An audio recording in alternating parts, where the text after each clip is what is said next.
Padahal dulu cuma ngerjain sama suami, sekarang bisa punya 26 karyawan. Awalnya cuma bikin setengah kilo, naik terus 2 kilo, sampai saat ini bisa produksi 190 kilo per hari, sampai bisa kebeli mobil, rumah, dan nyekolahin anak sarjana. Masya Allah, mantap bener. Pertama, ini cakarnya ya, biasa stok per hari 190 kilo. Kalau per plastik itu ada 10 kilo, ambil langsung dari Salatiga, ada di Jogja juga, ada biasa dari pabrik atau tempat pemotongan gitu. Jenisnya ceker ayam potong boiler atau ayam negeri ya. Kalau ini namanya proses dibelah atau diblekrek ya. Jadi kulit tengahnya itu dibelah gitu fungsinya biar mudah nanti ngelepas tulang besarnya. Nah, itu ada ceker warna abu memang dari sananya ya. Itu jadi ternyata kulit ayam itu beda-beda warnanya. Biasa motong gini 2 jaman. Udah selesai. Wah, cepet banget ya guys. Nah, setelah dibelah banyak tadi langsung masuk proses memasukkan cakarnya ke dalam air kapur ya guys. Tujuannya biar keset sama ngilangin lendirnya sama sisa merah-merah juga. Terus dipindah di ember sebelahnya itu cuma diisi air bersih saja, dicuci lagi ngilangin kapurnya sekitar 4 kali, dipindah ke ember ini sampai bener-bener bersih, kinclong dan glowing pastinya. Kenapa memilih usaha ini? Karena menurut owner belum ada yang bikin, saingan juga tidak ada, jadi saya tertarik aja bikin. Kebetulan dulu pernah dapat oleh-oleh rambak cakar juga dari NTT, terus dicoba ngulik resep sendiri, akhirnya bisa menemukan resep yang pas sampai saat ini. Wah, keren banget. Hasilnya setelah dicuci bersih seperti ini ya, airnya sampai bening gitu guys. Terus langsung aja dipindah, ditiriskan airnya sampai kering. Setelah itu ada proses selanjutnya lagi. Kemudian setelah ditiriskan masuk proses pengukusan ya. Biasa sekali ngukus begini itu 5 kiloan. Biasa ngukusnya selama 1 jaman ya, sampai teksturnya lembut aja, tapi jangan sampai terlalu lembut ya guys. Hasilnya seperti ini ya. Ketika sudah mateng, wah tinggal dikasih nasi sama sambal, enak ini kelihatannya guys. Lalu ditiriskan di tempat khususnya ya, sekalian dikipasin juga biar cepet dingin, gampang diproses selanjutnya. Owner masih inget banget modalnya itu 1 juta, cuma beli bahan-bahan aja, diputerin terus. Ada yang beli setengah kilo terus 1 kilo, jadi sedikit-sedikit kita puterin untuk mode selanjutnya gitu aja. Terus ternyata respon orang juga positif, jadi ya tambah semangat aja gitu.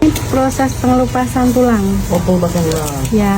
Proses pelepasan tulangnya ya menggunakan pisau kecil aja khusus ya, karena sudah bertahun-tahun ngelepasin gini, jadi sudah ahli, cepet banget ngelepasnya guys. Jadi karena sudah lembut dikukus tadi, lepasinnya cukup mudah kok, cuma gitu aja. Sebanyak ini paling 2 jaman udah selesai. Wah, cepet banget. Sisa tulang biasa diambil sama orang untuk sentret makan hewan katanya. Proses pengambilan tulang kecil. Nah, ini masuk lagi proses pengambilan tulang kecil yang ada di jari-jari ayam ya. Jadi kalau tadi kan tulang besarnya ya, kalau ini dipukul dengan palu bangunan gitu guys, pelan-pelan bawahnya dialas ya biar selalu bersih. Tuh seperti itu, diambil satu persatu perintilan tulang sama kuku ayamnya yang hancur ditumbuk tadi. Di sini harus bener-bener bersih ya, soalnya kalau nggak bersih gorengnya sulit nanti katanya, tulangnya bisa meleduk gitu. Ini harus bener-bener telaten. Jadi biasanya yang bersihin tulang jarinya itu tetangga-tetangga ya guys, dikerjakan di rumah masing-masing. Kenapa dikerjakan di rumah masing-masing? Agar mereka bisa sambil melakukan pekerjaan rumah, jadi bisa fleksibel. Nah, setelah dibersihkan tulang besar dan tulang kecil cekernya tadi, baru kita masuk pencucian lagi ya menggunakan air kapur. Fungsinya ini agar lendirnya juga hilang ya, biar keset itu kulit cekernya guys. Terus dicuci sebanyak 4 kali sampai bener-bener bersih, kinclong dan glowing pastinya. Jadi yang dulunya berawal dari setengah kilo, kemudian 1 kilo, naik-naik terus sampai saat ini bisa produksi 1,9